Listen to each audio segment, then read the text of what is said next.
Welcome to part two of our top 10 lists of 2022. You previously heard Lauren and Mitch give their top 10 lists of the year. Now it's Tyler and myself's turn. So we're going to start right away with Tyler. Tyler. Hey. How did you like this year compared to last year? You know what?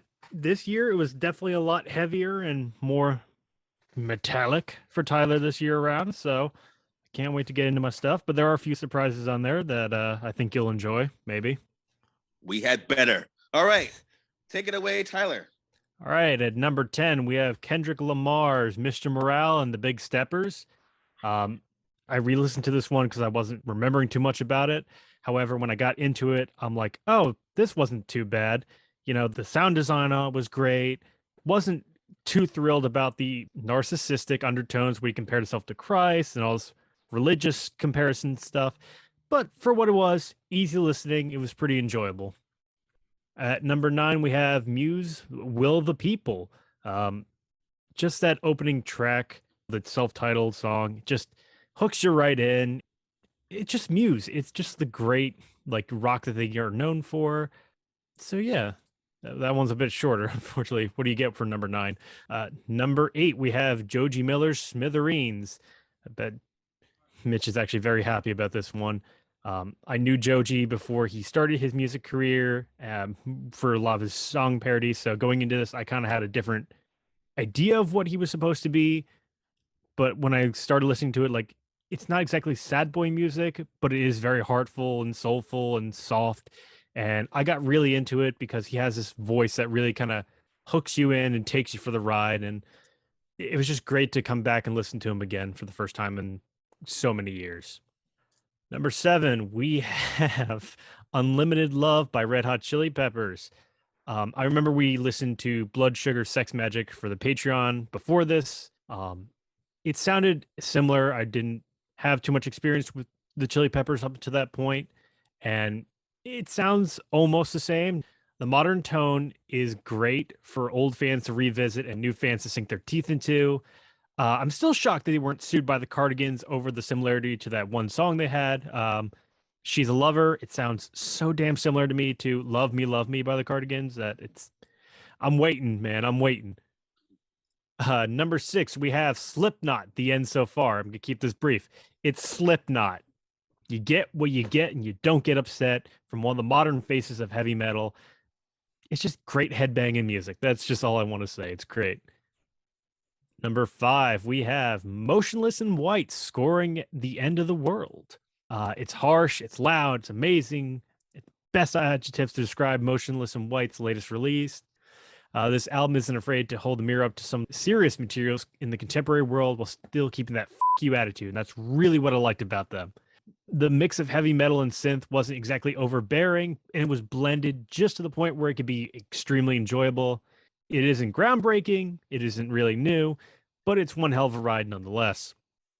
Number 4, we have The Sick, The Dying, The Dead by Megadeth. Come on, it's the top 5. You know Megadeth's going to be in here. I mean, they were like one of the top 3 like metal bands from the 80s. Sick, Dying, The Dead was my reintroduction to their more modern work. Prior experiences with them coming from their first like dozen or so albums.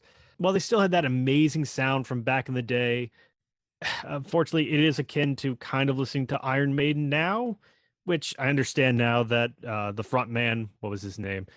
Dave Mustaine, actually had throat cancer, and that made me look like an asshole because I didn't know that leading into that review. It's still their good sound. He does sound a little tired, but I can look past that after like song 3 or 4 and just really get back into that attitude of Megadeth. So just fantastic album from them.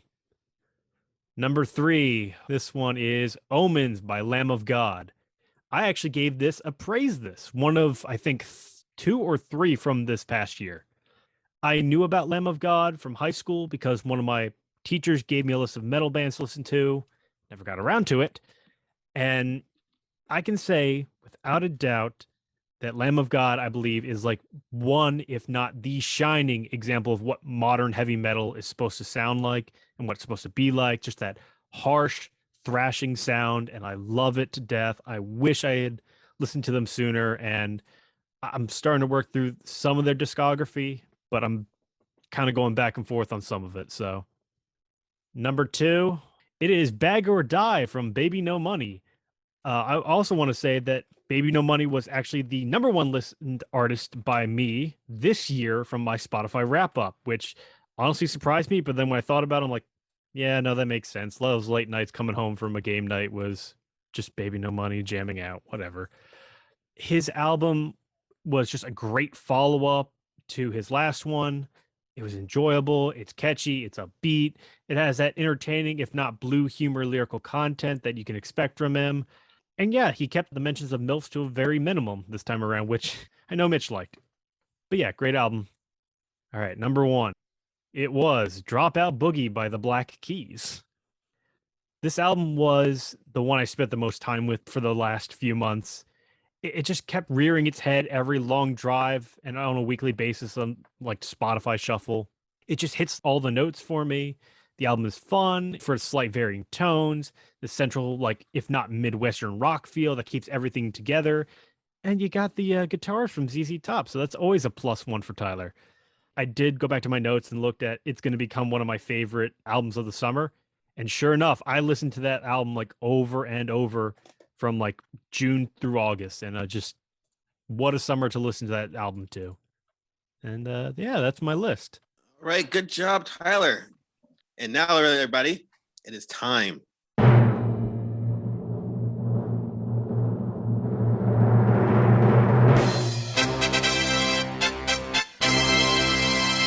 For my top 10 albums of 2022, I want to start off right now by saying I'm a little disappointed by the lack of masterpieces this year. So for 2023, I expect a little more groundbreaking albums from these new artists or current artists. So no pressure there.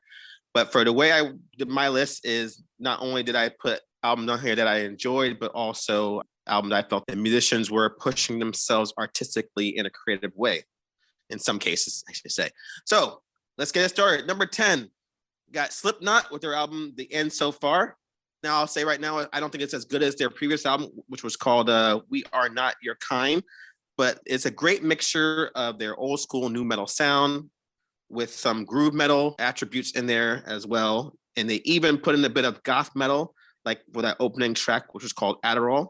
So I really respect their gloomy melodic vibe that they're doing. And they added that into their usual heavy, riffy sound.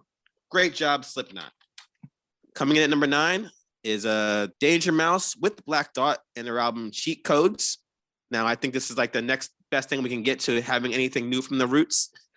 But, Danger Mouse doing his eclectic alternative hip hop beats as he marinates it perfectly with Black Thought's intellectual, thoughtful lyrics. I will say that when Black Thought does his like references to like historical people of that nature, it does go over my head at times.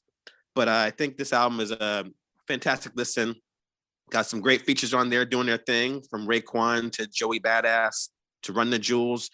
Even got the currently deceased MF Doom on there. So definitely check that out. Coming in at number 8, got the Interrupters with their album In the Wild. And I recall when they put out their last album in 2018, which was called Fight the Good Fight. The last song was leaning more towards like an alternative rock sound. And I said to myself, I really think they should try to explore that dynamic a little more on future albums. And I guess they heard me because they kind of did that. Because this new album, they evolved their ska punk sound to include some new wave and some pop rock, some soulful R&B in there. But it still has their trademark ska and reggae influences in there. It's very catchy. Got some great backing vocals layered in. The harmonies are great. And I really like how personal and honest the lead singer Amy is with her lyrics on this one. Coming in at number 7, got Nas, King of Disease 3. Now he's 3 for 3 with the trilogy of these incredible hip hop albums he's doing.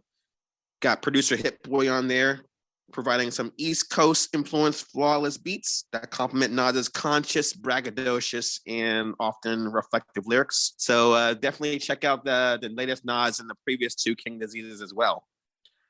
Coming at number 6, got Lupe Fiasco with his album Drill Music in Zion.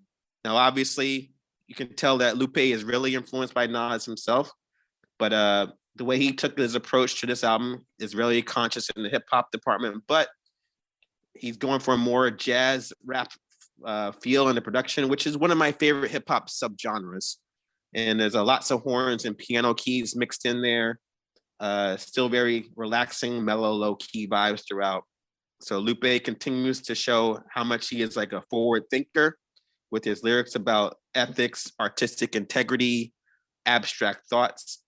And he even had a song where he's talking about the realities through the eyes of a jewelry salesman at a kiosk in the mall. I thought that was really brilliant the way he pulled that off. Coming in number 5, Dashboard Confessional with their album All the Truth That I Can Tell. And this is an example where it goes against what I said earlier, where instead of like exploring new sounds, this album is like, let's just go back to what we used to do that worked really well. Because after that really bland previous album from them called Crooked Shadows, Chris Carrabba decided, hey, let's go back to our roots, Sense of Man with an acoustic guitar for most of the tracks. It's not all sad emo songs about like unrequited high school love. I mean, they are a sad emo song, but instead he's talking about more mature subject matters like current relationships or his relationship with like his son on one of the songs. So this album is very sweet and tender. And if you have 2 ears and a heart, you'll definitely relate to this album on this emotional level.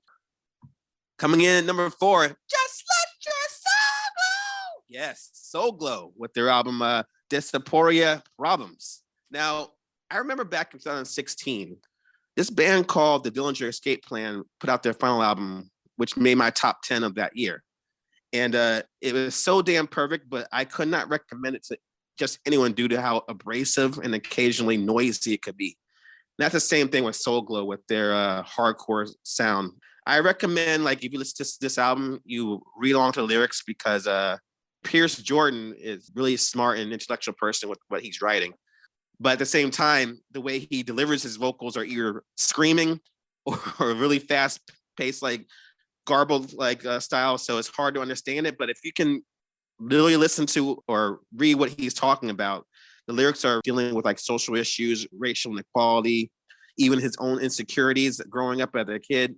So it's one of the most unique hardcore albums I've heard in a while. And they blend like deathcore in there, rap rock. Even, I don't know if this is a term, but trapcore. There's a song in there called Triponomics. So Soul Glow to me is like the progressive modern version of Bad Brains. They're another one of my favorite hardcore punk bands. So naturally I gravitated to Soul Glow easily as well.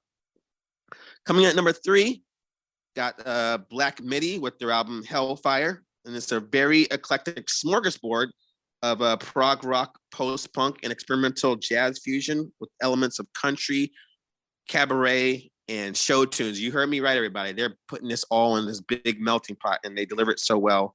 The utter weirdness of this album, the conceptual themes happening, his kind of Cockney British vocals are right up my alley. I am so happy I finally discovered this group, and they're only 3 albums in, so I don't feel like I'm too late to the party. Number 2, Vince Staple with his album Ramona Park Broke My Heart. Now, his last 2 albums we reviewed, I thought they were way too short, about 22 minutes long. So I thought this album was the perfect length because of like twice as long, which helped me to like vibe more with the production that ranged from like soulful R&B to like more like throwback West Coast hip hop vibes. Like Vince's lyrics reflect on like the gang life when he's talking about his hometown and all the crime and stuff happening in that area. He never seems like he's promoting the violence. It's more like he's lamenting about it. I'm very impressed with how creative he is as like this young artist, like not even 30 years old yet, but he can make like hip hop music that both old school hip hop fans and new school hip hop fans can identify with and really enjoy. And coming at number 1, probably no surprise if you've heard me in past top 10 lists, he made my number 1 again. Kendrick Lamar, the album Mr. Morale and the Big Steppers. Now, what can I say? He had already proven to be a master in his craft. The album is bold, unique, and ambitious as I expected, but it's probably the most vulnerable album he's ever made, where he's like talking about his relationships with his wife, his parents, and he's also discussing how all that led to him going to therapy. And Kendrick takes us on this like 70+ minute mental journey that shows he's both a next level lyrical poet, but also human. That completes my list. Let us know not only what you think of our list, But let us know what your favorite albums were for 2022 as well. And we'll catch you on the flip side. Bye-bye. Like and subscribe, folks.